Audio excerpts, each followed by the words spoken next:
I can still picture my wife Diana sitting at our kitchen table at 2 in the morning. Flower samples scattered everywhere. Color swatches fanned out like a rainbow. Guest lists marked up with her careful handwriting. She was planning my sister Megan's wedding, and she poured her whole heart into every single detail. I felt so proud watching her work. I had no idea that everything she built would come crashing down with one text message. Days before the ceremony, my phone lit up. Megan wrote, "She is not welcome anymore." That is when everything fell apart. Before we dive into this story, let me know in the comments where you are watching from today. If you have ever seen someone get betrayed by the very person they tried to help, hit that like button right now. Subscribe to this channel so you do not miss what happens next. And trust me, you will want to stay until the end of this one, because what my sister did next made everything so much worse. My name is Julio, and I have been married to Diana for 5 years now. We met at a wedding which, looking back, feels almost poetic. She was the wedding planner, running around making sure every detail was perfect. I was just a guest, but I could not take my eyes off her. The way she handled chaos with grace, the way she smiled even when things went wrong. I knew right then that she was special. Diana has planned over 200 weddings in her career. She has this incredible gift of turning ordinary spaces into something magical. I once watched her transform a simple backyard into what looked like a fairy tale palace. Twinkling lights everywhere, flowers cascading down wooden arches, guests crying before the bride even walked down the aisle. That is just who she is. She puts everyone else first, sometimes to a fault. 8 months before all of this happened, my sister Megan called me with exciting news. Derek had proposed to her. She was over the moon, talking a mile a minute about the ring, about how he got down on one knee at their favorite restaurant. I was happy for her. Megan and I had always been close growing up. She was 5 years younger than me, and I always felt protective of her. But then her voice changed. She got quiet and told me she was worried about the wedding. Derek came from money. His family lived in one of those big houses on the hill, the kind with a gate and a long driveway. But his parents, especially his mother Gloria, did not approve of Megan. They thought she was not good enough for their son. They made it clear they would not be paying for an extravagant wedding for someone they considered beneath their family's status. I remember Megan crying on the phone that night. She had dreamed about her perfect wedding since we were kids. She used to cut out pictures from magazines and paste them in a scrapbook. She wanted the garden theme, the thousands of flowers, the live music, the towering wedding cake. Now she was facing the reality that none of it might happen. That is when Diana walked into the room and saw me on the phone. After I hung up, I told her everything. Without hesitation, Diana said she would plan Megan's wedding for free. She looked at me with those kind eyes and said, "Megan is your sister. That means she is my sister too. Let me do this for her." I fell in love with my wife all over again in that moment. When I told Megan, she broke down crying. She came over to our house that weekend and hugged Diana for what felt like 5 minutes straight. She kept saying thank you over and over. Diana just smiled and told her not to worry about anything. She promised to give Megan the wedding of her dreams. And that is exactly what Diana set out to do. For the next 8 months, my wife worked harder than I have ever seen anyone work. She spent countless hours on the phone with vendors, negotiating prices, calling in favors from her years in the industry. Because of her connections, she got the venue to drop their price by 40%. She designed the entire concept around Megan's childhood dream, an enchanted garden theme with roses, peonies, fairy lights, and wooden archways covered in greenery. Diana personally designed the invitations. She spent 3 weeks getting the calligraphy just right before sending out over 150 of them. She managed the entire guest list, organized the seating chart, and made sure no feuding relatives would end up at the same table. She met with caterers 3 different times, bringing Megan along to taste test menus until they found the perfect combination of dishes. She booked a live band and a DJ for the reception. She found a photographer who owed her a favor and got a full-day package at half the normal rate. She designed a 4-tier wedding cake with a local bakery, going back and forth on flavors and decorations until it matched Megan's vision exactly. I watched my wife lose weight from the stress. She stayed up until 2 and 3 in the morning most nights, hunched over her laptop or making notes in her planner. When I told her she needed to rest, she just smiled and said this was her joy. She wanted to do this for family. But about 2 months before the wedding, I started noticing something was off. Megan stopped calling Diana to say thank you. Instead of their long, excited phone conversations about wedding details, Megan started sending short text messages, one-word replies. Sometimes she would not respond at all for days. Then Derek started showing up to meetings. He had never been involved before, but suddenly he had opinions about everything, and none of his opinions were good. He criticized Diana's ideas, called her suggestions basic, and once told her that the flower arrangements looked cheap. Diana kept her composure, but I could see it hurt her. The real problem started when Gloria entered the picture. Derek's mother began attending planning sessions uninvited. She would look around at Diana's work with this expression of disgust on her face, like she smelled something rotten. One afternoon, I overheard her say to Megan, "Why are you letting someone's hired help make decisions about your wedding?" Diana heard it too. I wanted to say something to defend my wife, but Diana grabbed my arm and shook her head. She told me later that she did not want to cause problems. She just wanted to finish the wedding and make Megan happy. But things only got worse from there. Gloria started spending more time with Megan, and I could see her influence taking hold. She would take my sister out for expensive lunches and shopping trips. She whispered in Megan's ear about how she deserved better, how a wedding planned by someone like Diana was beneath her. "You are about to marry into our family," I heard Gloria tell Megan one day. "You need a wedding that reflects our standards, not something put together by a second-rate party planner." She promised Megan that if she got rid of Diana, Gloria would convince her husband to pay for upgrades, a better venue, more expensive flowers, designer everything. All Megan had to do was cut Diana out. Derek backed his mother completely. He told Megan that his mom had better taste anyway, that she knew what a real, elegant wedding looked like. He said Diana's work was fine for ordinary people, but they were not ordinary people. I watched my sister slowly change. The girl who had hugged Diana and cried with gratitude was disappearing. In her place was someone I barely recognized, someone who had traded her values for the promise of luxury. Megan started having secret meetings with Gloria. She would schedule appointments with Diana, but then cancel at the last minute, claiming something came up. Diana tried to be understanding. She figured Megan was just nervous and wanted to bond with her future mother-in-law. But then Diana showed up at Megan's apartment one afternoon for a scheduled fitting. She had driven 30 minutes across town, samples in hand, ready to finalize the table decorations. When she knocked on the door, Derek answered.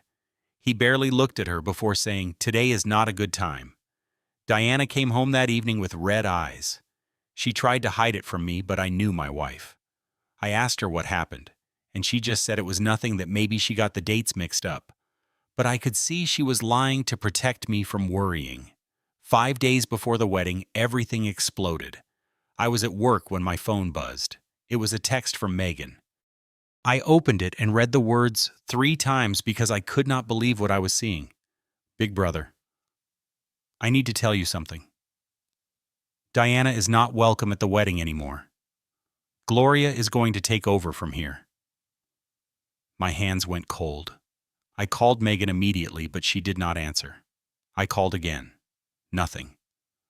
I sent a text asking what was going on, what had happened, why she was doing this. 20 minutes later, she finally replied. "Gloria says Diana is not up to the standards of this wedding. I am sorry, but I have to think about my future. I hope you understand." I sat in my car in the parking lot for an hour, just staring at my phone. My own sister, the girl I had protected her whole life, had just stabbed my wife in the back. After 8 months of work, after hundreds of hours, after Diana had given everything she had. That evening I drove home with a weight in my chest that made it hard to breathe. When I walked through the door, Diana was at the dining room table. She had samples spread out everywhere and was putting the finishing touches on a surprise gift she had been making for Megan. It was a custom photo album filled with pictures from their planning journey together with a handwritten note on the last page, thanking Megan for letting her be part of such a special day. Diana looked up at me with a big smile. "I think she is really going to love this," she said, holding up the album. I could not speak. I just stood there, and something in my expression must have given it away. "What is wrong?" Diana asked, her smile fading. I walked over and handed her my phone. She read the messages. I watched her face change. First confusion, then disbelief. Then something broke behind her eyes. She did not cry right away. She just sat there perfectly still, staring at the screen. Her hands started to shake. Then a single tear rolled down her cheek, followed by another and another. "I gave her 8 months," Diana whispered. 8 months of my life. I pulled her into my arms and held her while she cried. I had never felt so helpless in my life. My wife, the strongest woman I know, was falling apart because of my own sister. That night, Diana locked herself in the bathroom. I sat outside the door and listened to her sob. She thought I could not hear her, but the walls in our house are thin. I stayed there until 3 in the morning until the crying finally stopped. The next morning my phone rang. It was my father. "Son, I heard what happened," Robert said. "Look, I know this is hard, but you need to understand.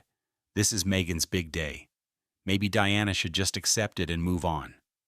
I could not believe what I was hearing. "Dad, do you have any idea what Diana did for Megan? She worked for free. She gave up 8 months of her life. She did not take a single penny." My father was quiet for a moment.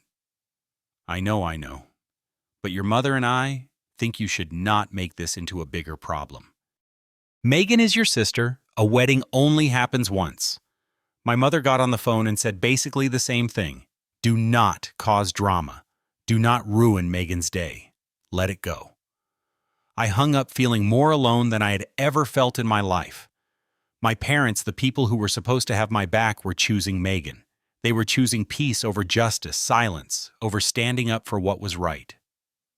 That night, Diana and I sat together on the couch, not talking, just existing in the heaviness of what had happened. I looked at my wife, this beautiful woman who had given so much and received nothing but cruelty in return. "You do not have to accept this," I told her. "We do not have to accept this." Diana shook her head. "I do not want you to lose your sister because of me."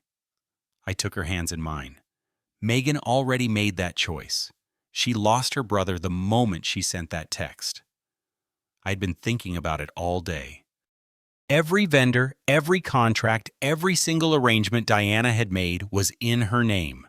We had paid for everything out of our own pocket with the understanding that it was our gift to Megan.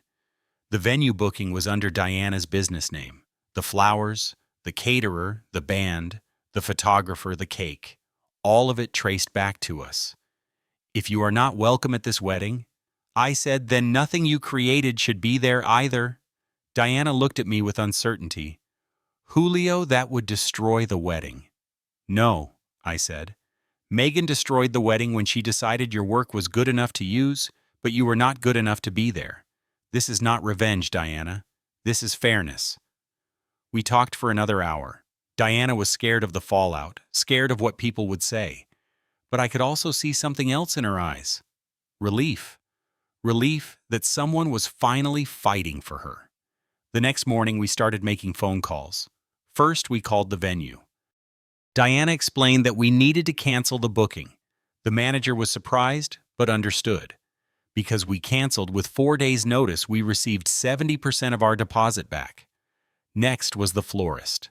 Diana had ordered 500 roses and 200 peonies, along with countless other flowers for the centerpieces, the archways, and the bouquets. She called and canceled the entire order. Then the band, then the DJ, then the photographer. One by one, Diana worked through her contact list and pulled back every single thing she had arranged. The hardest call was to the caterer. We lost a portion of our deposit because of the late cancellation, but I told Diana it did not matter. Some things are worth more than money. Finally, she called the bakery and canceled the four-tier wedding cake that she had spent weeks designing. Each call was painful. Diana cried through most of them, but she kept her voice professional. I held her hand the entire time, letting her know she was not alone. By the end of the day, Megan's dream wedding existed only on paper. 2 days before the ceremony, Megan found out. The venue called her to confirm some final details, only to tell her that her booking had been canceled. Megan panicked. She called the florist. Canceled. The caterer. Canceled. The band, the DJ, the photographer, all canceled. My phone started ringing. It was Megan, and when I answered, she was screaming. "What did you do?" she yelled. "You ruined my wedding. How could you do this to me?" I stayed calm. I did not ruin anything. I simply took back what belonged to my wife. But the guests, everyone already confirmed. What am I supposed to do? "You should call Gloria," I said. "She promised she would handle everything, remember." Megan hung up on me. I put down the phone and felt something I had not expected. Peace. Gloria tried to save the situation. She made dozens of calls throwing money at the problem, but it was too late. Every reputable vendor was booked. Every decent venue had no availability. The best she could find on 2 days' notice was a mid-range restaurant with no decorations and basic catering. Derek started blaming Megan. I heard from a cousin that they had a massive fight the night before the wedding. Derek told Megan that if she had just kept her mouth shut and let Diana do her job, none of this would have happened. Gloria blamed Megan too, saying she should have been smarter about how she handled things. The wedding day arrived. Diana and I stayed home. We made breakfast together, watched a movie, and tried to enjoy a quiet day. But I will not pretend we were not thinking about what was happening across town. Later that evening, I got a call from my cousin Marcus, who had attended the wedding. He told me everything. Megan had walked into the restaurant expecting something beautiful. Instead, she found plastic chairs and tables with paper tablecloths. There were no flowers anywhere, just some balloons that Gloria had bought from a party store that morning. The backdrop for photos was a plain white wall. The food was served buffet-style from metal trays. Megan stood in the middle of the room, completely silent. Guests whispered to each other, comparing what they saw to the elegant invitation they had received weeks earlier. Marcus said you could see the moment Megan's heart broke. But instead of reflecting on her choices, Megan reached for her phone. Within an hour, she had posted a long message on social media. She called Diana and me wedding destroyers. She said we had sabotaged her out of jealousy and spite. She painted herself as the victim, claiming she had done nothing wrong and we had attacked her for no reason. The post spread quickly. Family members started taking sides. Some believed Megan without question. Others reached out to me asking what really happened. I decided it was time to tell the truth. I wrote my own post. I kept it factual and calm. I listed everything Diana had done over those 8 months.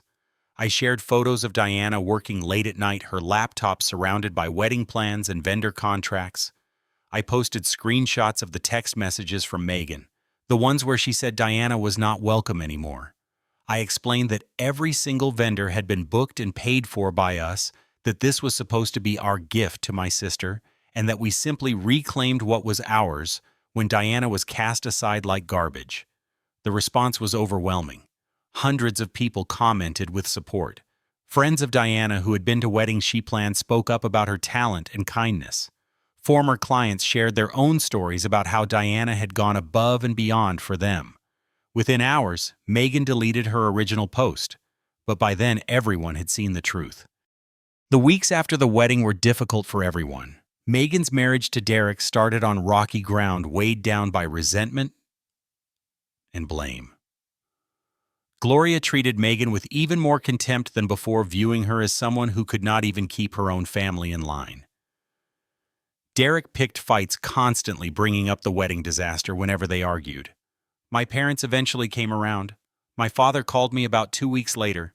His voice was heavy with regret. "I am sorry, son," he said. "I did not see clearly. Your mother and I, we were so focused on not causing problems that we forgot to stand up for what was right. Diana did not deserve any of that. I accepted his apology, but things between us have not fully healed. Some wounds take longer than others. Megan tried to reach out. She sent me text messages, apologizing, saying Gloria had manipulated her, saying she never meant for things to go so far. I read every message, but I did not respond right away.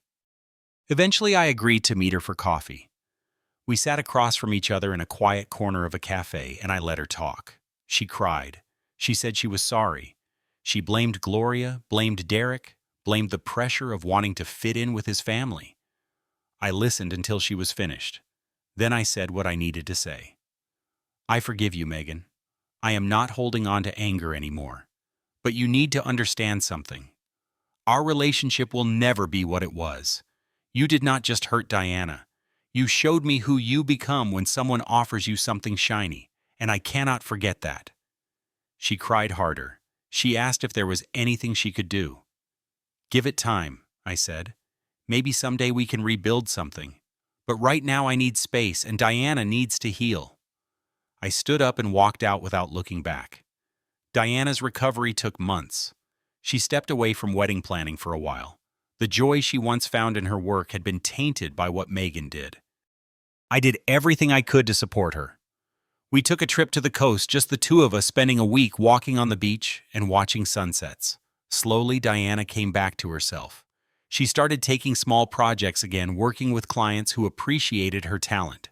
She learned to set boundaries to protect herself from people who might take advantage of her kindness. One evening, she looked at me and said, "I think I am finally okay." Those 5 words meant everything. Looking back on all of this, I have learned something important about love, family, and loyalty. Being kind does not mean letting people walk over you. Loving someone does not mean sacrificing your dignity for their comfort. Sometimes protecting the people you love means standing up even when it is hard, even when it means losing people you thought would always be in your life. Megan was my sister, but Diana is my partner, my wife, my best friend. And when the moment came to choose, there was no choice at all. I do not regret what we did. I regret that it had to happen. I regret that Megan became someone I barely recognize. But I will never regret standing by Diana. If you are watching this right now, and you have ever been in a situation where someone took advantage of your kindness, I want you to know that setting boundaries is not cruel. Taking back what is yours is not revenge. And walking away from people who hurt you is not giving up. It is growing up. So here is my question for you. If someone you love treated your partner the way Megan treated Diana, what would you do? Let me know in the comments. I read every single one. If this story resonated with you, please hit that like button. It really helps the channel grow. Subscribe if you have not already, and share this video with someone who needs to hear it today. Thank you for watching and for being part of this community. I hope you never have to face a situation like mine, but if you do, I hope you find the strength to stand up for the people who matter most. Take care of yourselves and the ones you love.